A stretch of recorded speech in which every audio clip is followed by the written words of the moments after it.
Praise lord అండి అందరికీ. Praise lord అండి పాస్టర్ గారు.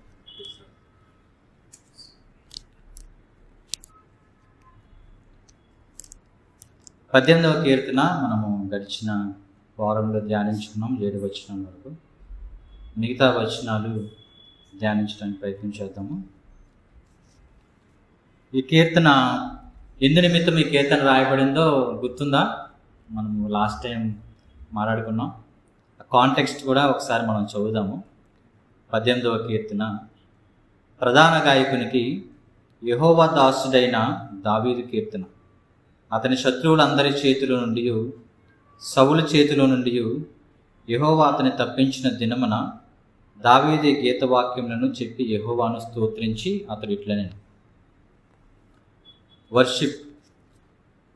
దేవుడు దావీదుని సౌలు నుంచి అలాగే తన శత్రువుల నుంచి విడిపించిన తర్వాత దావీదు రెస్పాండ్ అయిన రాసిన కీర్తన. అంటే దావీదుని దేవుడు విడిపించాడు.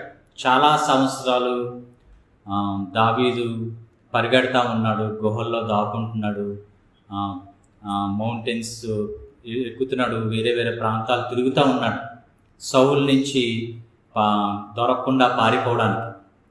అలా తిరుగుతూ ఉన్నప్పుడు ఆ కాల వ్యవధి 10 years నుంచి 15 years అని చెప్తారు బైబిల్ పండితులు. అంటే దావీదు పట్టాభిషేకము రాజుగా అవుతావు అని చెప్పిన తర్వాత సమూయేలు ఎప్పుడైతే దావీదుని రాజుగా ఆ దేవుడు ఇచ్చిన దాన్ని ఎప్పుడైతే చేస్తాడో అప్పటి నుంచి కూడా వెంటనే ఆ ఫలాన్ని దావీదు చూడలేదు తన జీవితంలో. ఆల్మోస్ట్ ఒక 15 years ఆ శ్రమల గుండా, ఆ బాధల గుండా, ఆ డేంజరస్ సిచ్యుయేషన్స్ గుండా వెళ్తూనే ఉన్నాడు.